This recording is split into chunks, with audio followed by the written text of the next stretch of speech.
कि अगर कोई ऐसा मरीज़ है कि डॉक्टर ने कह दिया है, या बहुत ही बूढ़े शख्स हैं,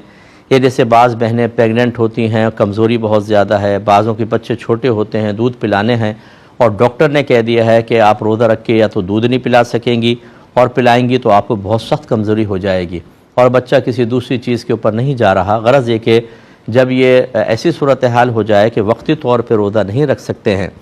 और आगे भी रोज़ा ना रख सकें, ठीक है ना, दो चीज़ें होती हैं, तो वक्ती तौर पर रोज़ा ना रख सकें तो छोड़ सकते हैं, आगे क़ज़ा होगी, और अगर आगे भी क़ज़ा अदा नहीं कर सकते, इतनी हिम्मत ही नहीं होगी, तो फ़िदिया होता है। और ये फ़िदिया आप पहले भी दे सकते हैं, रमज़ान के दौरान दे सकते हैं, रमज़ान के बाद भी दे सकते हैं। ऐसी सदक़ा फ़ितर की अदायगी का मुस्तहब वक्त तो ईद से पहले है, लेकिन मुस्तहब वक्त,